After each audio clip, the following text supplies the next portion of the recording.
मंगल हो, शुभ मंगल हो, शुभ मंगल मंगल मंगल हो, शुभ मंगल हो, शुभ मंगल हो, शुभ मंगल मंगल मंगल हो, नभ मंगल हो, जल मंगल हो, नभ मंगल हो, जल मंगल हो, धरती का कण कण मंगल हो, धरती का कण कण मंगल हो, शुभ मंगल हो, शुभ मंगल हो, शुभ मंगल मंगल मंगल हो, शुभ मंगल हो, शुभ मंगल हो, शुभ मंगल मंगल मंगल हो, दिन मंगल हो, निशि मंगल हो, दिन मंगल हो, निशि मंगल हो, जीवन का हर क्षण मंगल हो, जीवन का हर क्षण मंगल हो, शुभ मंगल हो, शुभ मंगल हो, शुभ मंगल मंगल मंगल हो, शुभ मंगल हो, शुभ मंगल हो, शुभ मंगल मंगल मंगल हो, तन मंगल हो, मन मंगल हो, तन मंगल हो, मन मंगल हो, श्रम से अर्जित धन मंगल हो, श्रम से अर्जित धन मंगल हो, शुभ मंगल हो, शुभ मंगल हो, शुभ मंगल मंगल मंगल हो, शुभ मंगल हो, शुभ मंगल हो, शुभ मंगल मंगल मंगल हो, मति मंगल हो, गति मंगल हो, मति मंगल हो, गति मंगल हो, मानव की हर कृति मंगल हो, मानव की हर कृति मंगल हो, शुभ मंगल हो, शुभ मंगल हो, शुभ मंगल मंगल मंगल हो, शुभ मंगल हो, शुभ मंगल हो, शुभ मंगल मंगल मंगल हो, शुभ मंगल मंगल मंगल हो, शुभ मंगल मंगल मंगल हो।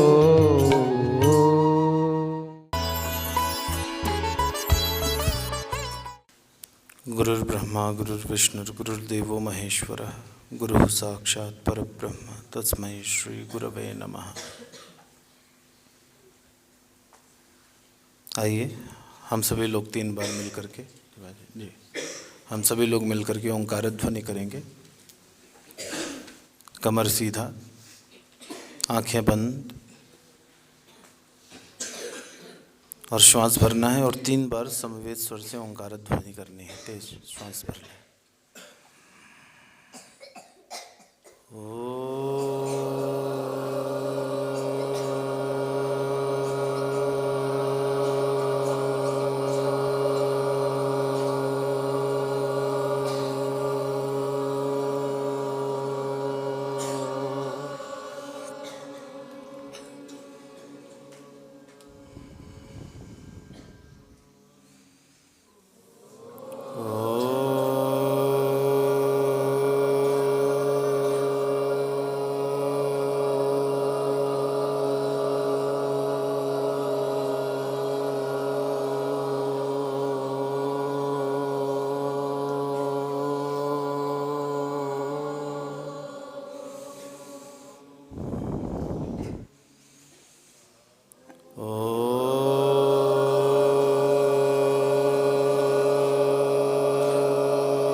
स्वस्थ।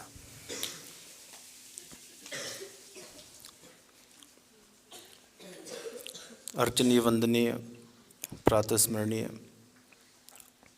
पूज्य सद्गुरुदेव भगवान के सानिध्य में बैठ करके हम लोगों का यह परम सौभाग्य है कि हम लोग कुछ सत्संग, कुछ जीवनोपयोगी चर्चा, कुछ आत्मोन्नति के सूत्र और आत्मसंप्राप्ति की दिशा में के मार्ग में कैसे हम लोग अग्रसर हों, इस दिशा में हम लोगों का चिंतन यह विगत कुछ दिनों से यहाँ पे चल रहा है।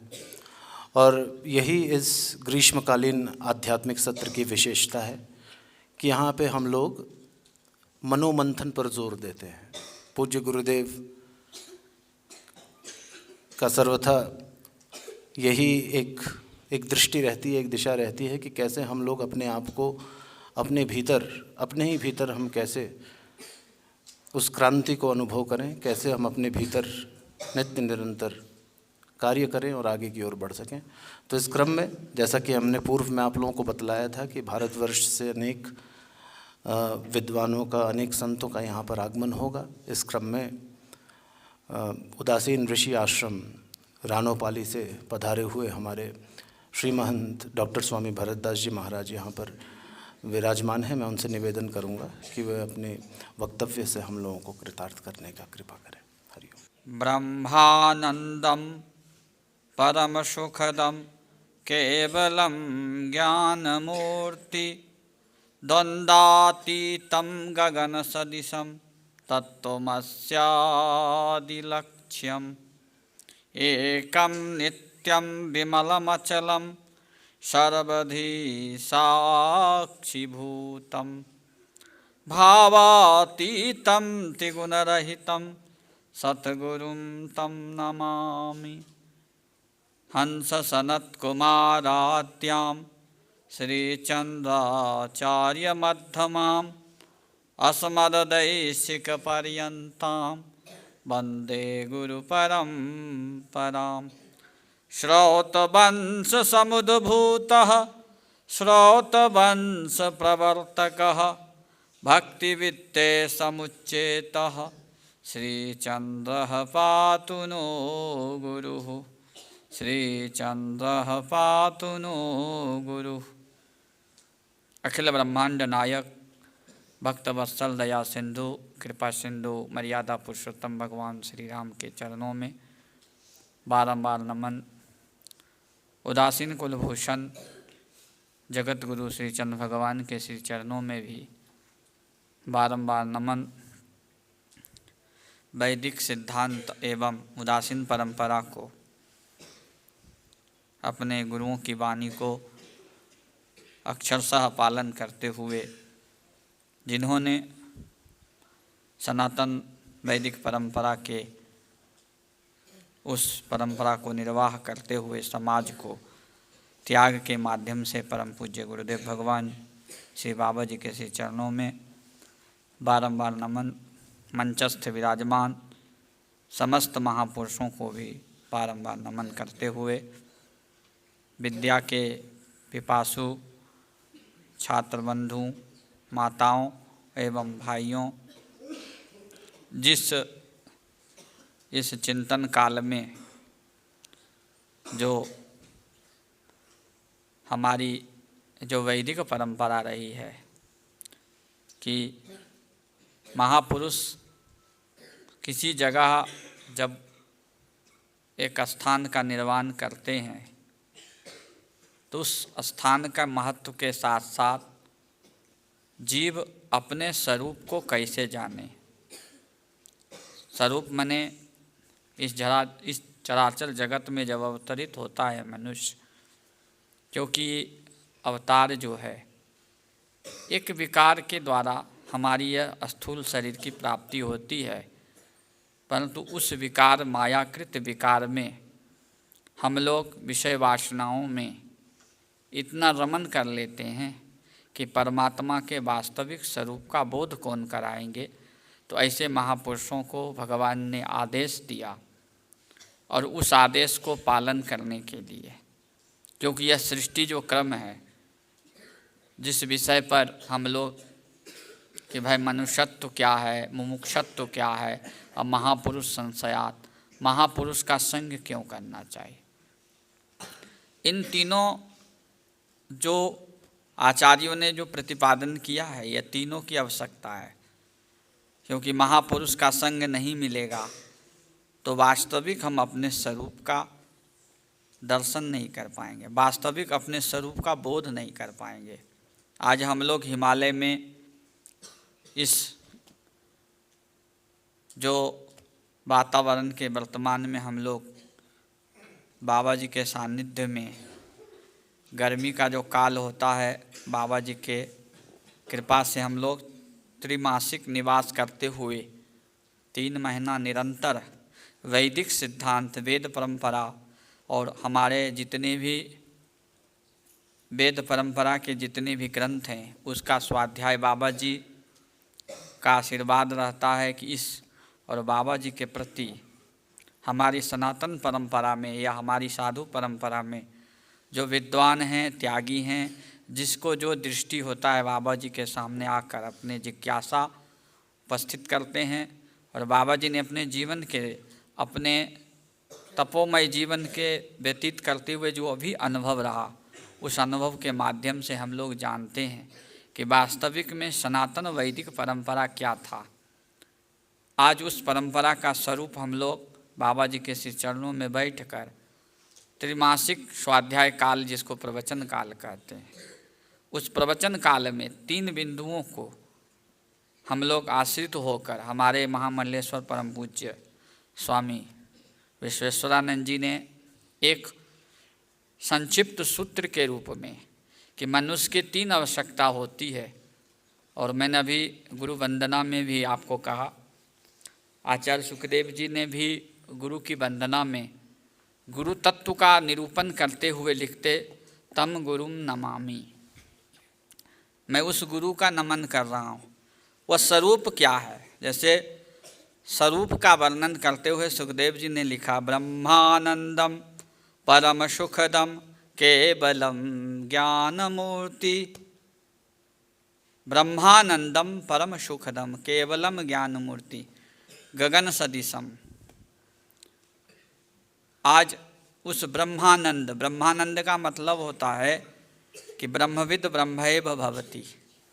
आचार्य शंकर कहते हैं, ब्रह्मविद ब्रह्मैव ब्रह्मभूय प्रसन्नात्मा न शोचति न कांक्षति।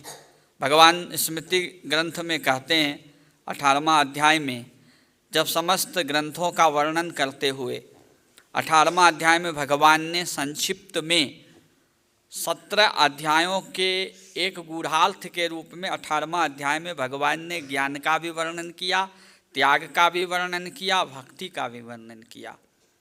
और वहाँ ब्रह्मविद ज्ञानियों के बारे में भी भगवान ने गीता में 18वां अध्याय का जब अध्ययन करें, भगवत्पाद शंकराचार्य जी का भाष्य जब अध्ययन करें, तो आचार्य लिखते हैं, गूढ़ार्थम यत् तत्विदम यद अध्यायम। यह जो अध्याय है यह गूढ़ार्थ है। गूढ़ार्थ का मतलब होता है जिसको हम लोग सारांश कहते हैं। जैसे हम लोग प्रवचन करने के बाद जब बाबा जी के मुखारविंद से हम लोग श्रवण करते हैं, जितने भी प्रवक्ता होते हैं या जितने भी प्रवचनकार होते हैं, उन्होंने जो वाक्य को कहा, बाबा जी अपने अनुभव के द्वारा शास्त्र सम्मत, मर्यादा सम्मत, लोक संगत, इन तीनों संगतों को जिन्होंने अपने जीवन में जीकर और समाज को कृतार्थ किया है, वो हम लोग के सामने जब वो बात को रखते हैं तो हमारे जीवन में क्या है, जो भी संशय होता है उसका निवृत्ति हो जाता है। तो आचार्य शंकर भगवान गीता में कहे, ब्रह्म भूयः प्रसन्नात्मा न शोचति न कांक्षति समः सर्वेषु भूतेषु। भगवान कहते हैं कि ब्रह्म भूयः प्रसन्नात्मा। और आचार्य सुखदेव जी ने गुरु वंदना में अपने गुरु की वंदना, और गुरु की वंदना में इसलिए बता रहा हूँ, ब्रह्मानंदम परम सुखदम केवलम ज्ञानमूर्ति द्वंद्वातीतम गगन सदिशम तत्त्वमस्यादि लक्ष्यम। आचार्य लिखते हैं कि गुरु कैसे हैं, गुरु ब्रह्मानंद, ब्रह्मानंद का मतलब जिनका निरंतर ब्रह्म में ही चिंतन है। उनका स्वरूप क्या है? ब्रह्ममय स्वरूप, ब्रह्म के अतिरिक्त चिंतन नहीं है। जैसे अनन्यास, जब हम लोग भगवान की भक्ति के बारे में या भगवान ने गीता में भक्ति के तत्वों के बारे में, मैं जिस विषय को लेकर चल, क्योंकि हमने अभी 3 विषयों को हमने प्रतिपादन किया कि महापुरुष, तो इस पर महापुरुष संगात, महापुरुष का संग कैसा करना चाहिए। भगवान सुखदेव कहते हैं ब्रह्मानंदम परम सुखदम केवलम ज्ञान मूर्ति। केवलम ज्ञान मूर्ति, वो क्या है? केवल ज्ञान मूर्ति है। ज्ञान का मतलब अथातो ब्रह्म जिज्ञासा, जिसके जीवन में ब्रह्म के अतिरिक्त चिंतन नहीं है। इसलिए उनका स्वरूप क्या है? ब्रह्मानंद। आचार्य कहते हैं वो ब्रह्मानंद माने ब्रह्म के आनंदो वही ब्रह्म। हमारी श्रुति कहती है ब्रह्म का स्वरूप क्या है? आनंदो वही ब्रह्म। ब्रह्म क्या है? आनंदमय है, जिसको हम सच्चित आनंद कहते हैं। उस आनंद में रमन करने वाला, जिनका चित्त वृत्ति संसार के व्यवहार काल में, हम लोग अल्प ज्ञानी हैं। हम लोग महापुरुष को देखते हैं कि जो चेष्टा हम कर रहे हैं वही चेष्टा वह कर रहे हैं। नहीं, हमारे उनके चेष्टा में बहुत फर्क है। वह उनकी जो चित्त वृत्तियाँ हैं, उनकी जो इंद्रियाँ हैं, 10 इंद्रियाँ सिर्फ कहाँ रमन करते हैं? संसार के व्यवहार को निर्वाह करते हुए भी उनका इंद्रिय ब्रह्मानंदम परम सुखदम। परम सुखदेव कौन है? भगवान ब्रह्म हैं। आनंद में रहते, परम सुख में रहते हैं। और केवलम ज्ञान मूर्ति, उनका स्वरूप क्या है? वेद ही ज्ञान है। केवल भगवान का स्वरूप क्या? ज्ञान मूर्ति हैं। वो ज्ञान के तरह, उनके सामने जब आप बैठोगे जो भी संशय होगी ज्ञान के द्वारा निवृत्त हो जाएगा। और कहे द्वंद्वातीतम, हम लोग संसार में रमन करते हुए, संसार के विषय वासनाओं में रमन करते, हमारे अंदर, हमारे इंद्रियों के अंदर विकार उत्पन्न होता है, तो हम लोग द्वंद्व का मतलब एक दूसरे का हम लोग बुराई करना, एक दूसरे का गुणों का अवलोकन करना। परंतु गुरुदेव कैसा होते हैं? द्वंद्वातीतम, द्वंद्व से रहित होते हैं। और व्यापक कैसे हैं? गगन सदृशम, गगन माने आकाश के समान क्या हैं? वह व्यापक हैं। और उनका लक्ष्य क्या है? तत्वमस्यादि लक्ष्यम। तत्वमस्यादि जो हमारे महावाक्य हैं, उन वाक्यों का है, उन्हीं वाक्यों का उनका लक्ष्य है। ब्रह्म वेद प्रतिपादित जो वेदांत है, वेद प्रतिपादित जो सिद्धांत है, उनका ही चिंतन करना उनका स्वरूप है। एकम नित्यम विमलम अचलम, एक हैं विमल, जिनके बुद्धि में कोई मल नहीं है। सर्वधि साक्षी भूतम, संपूर्ण जीवों के साक्षी भूत हैं। और कैसे हैं? भावातीतम त्रिगुण रहितम, भावातीत हैं और तीनों गुणों से, 3 गुण रहितम, सतोगुण रजोगुण तमोगुण, तीनों गुणों से रहित। तम सतगुरुम, आचार्य कहते हैं ऐसे सत्पुरुषों का, हमारे आचार्य भगवत पाद शंकराचार्य जी ने विवेक चूड़ामणि में कहा महापुरुष संशयात, महापुरुष का स्वरूप प्रतिपादन किया जाता। मैंने कल भी कहा था कि लक्षण प्रमाणाभ्याम वस्तु सिद्धि, जो पुराण आदि हैं, स्मृति ग्रंथ है, वह प्रमाणों में लिया गया है। प्रमाण के माध्यम से हम ऐसे महापुरुष का संशय, ऐसे महापुरुष का संग करना चाहिए। सुखदेव जी ने जो अपने गुरु वंदना में भागवत में कहा कि ऐसे महापुरुष का जब आप संग करेंगे जो आपका वास्तविक स्वरूप है। और आचार्यों ने अष्टावक्र गीता में आचार्य एक बहुत अच्छे वाक्य लिखते हैं कि जब महापुरुष का ऐसा संग होता है तभी उस व्यक्ति के जीवन में अपने स्वरूप का बोध करने का जिज्ञासा, जिसको मुक्ति कहा जाता है। मुक्तिम इक्षसि चेत्तात विषयान विषयवत्यजः क्षमार्चवाद दया शौचम सत्यम पीयूषवत् पीवः।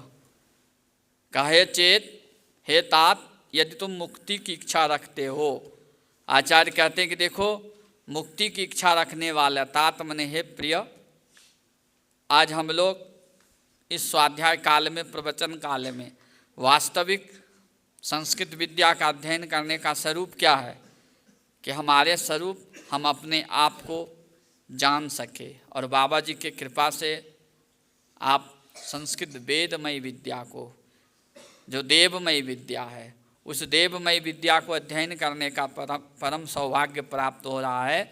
तो इसके लिए क्यों कि देखो, संसार के विषय वासनाओं में, संसार के समस्त कर्मों को करते हुए भी अपने स्वरूप का बोध होना आवश्यक है। आचार्य इसीलिए कहते हैं कि मुक्तिम इच्छसी चेत तात, हे तात यदि मुक्ति चाहते हो तो क्या करो, विषयान विषयवत त्यजा। जैसे विषय हैं, हम विषय में रहते हुए उस विषय, जैसे विषय को ग्रहण करने में जितना मेहनत किए हैं, उसी प्रकार से उन विषयों को छोड़ने के लिए भी चिंतन करना चाहिए। और ऐसे महापुरुष क्या होते हैं, आचार्य लिखते हैं उनके अंदर क्षमा, अर्च मने सरलता, दया, शौच मने स्वच्छता और सत्यता, पीयूषवत पीवह, पीयूष की तरह, अमृत की तरह पान करता है। आज अमृत, इसीलिए हम लोग वेद प्रतिपादित जो सिद्धांत है अमृत, उस सिद्धांत के अथातो ब्रह्म जिज्ञासा के जो स्वरूप है, महाराज जी योग के माध्यम से कल चित्तवृत्ति निरोधा योगा, और आचार्य हमारे वेदांत में उसी को चित्तवृत्ति समाधि कहा गया है। चित्तवृत्ति निरोधा समाधि, आचार्यों ने तत्तर अपने निरोधा, वहाँ चित्तवृत्ति निरोध में योग का एक लक्षण है, और उसी को आचार्यों ने कहा चित्तवृत्ति निरोधा समाधि। आज इस स्वाध्याय काल में हम उस प्रतिपादित सिद्धांत को महापुरुषों का संग करने के लिए, और जब हम लोग महापुरुष का संग करते हैं तो सिर्फ हमारा यह जिज्ञासा होना चाहिए कि अथातो ब्रह्म जिज्ञासा। ब्रह्म जिज्ञासा का मतलब हम संसार के व्यवहार को निर्वाह करते हुए अपनी आत्मबोध करना चाहिए, अपने स्वरूप का बोध करना चाहिए। और ऐसे महापुरुष स्वरूप का बोध कराते हैं। कैसे? स्वाध्याय काल से। बाबा जी का कृपा है, देखिए प्रातःकाल वेद प्रतिपादित सिद्धांतों का श्रीमद् भागवत जो ग्रंथ है, पुराण जो है, लक्षण प्रमाणाभ्याम वस्तु सिद्धि, उस ईश्वर को जानने के लिए प्रमाण की आवश्यकता होता है। उस सगुण और निर्गुण प्रमाणों के प्रतिपादित सिद्धांत यदि कहूँ पाया जाता है तो श्रीमद् भागवत में। आचार्यों ने देखा वेद गूढ़ार्थ है, वेद को समझने के लिए पहले शास्त्र व्याकरण का अध्ययन होना चाहिए, व्याकरण के बाद दर्शन का अध्ययन होना चाहिए। परंतु आचार्यों ने उन समस्त चीज़ों को निचोड़ में लेकर एक सरल सा मार्ग बताया, और उस सरल मार्ग का जब अनुसरण करते हैं और भागवत के माध्यम से हम जब ईश्वर के स्वरूप गुण जानते हैं, स्वरूप के बारे में जानते हैं, उसके बाद निर्गुण को जानते हैं, उस जानते जानते जब हम चिंतन मनन करने लगते हैं तो हम अपने वास्तविक स्वरूप, आचार्यों ने जो कहा है अथातो ब्रह्म जिज्ञासा, उस ब्रह्म की जिज्ञासा तब उत्पन्न होगी जब आपको यत् किंचित ज्ञान होगा। देखिए, परिपूर्ण ज्ञानी कभी जिज्ञासा नहीं करेगा, और जिसको ज्ञान नहीं है वो भी नहीं करेगा। तो आचार्यों ने कहा यत् किंचित ज्ञान वेत्यः तत्रैव जिज्ञासमानः।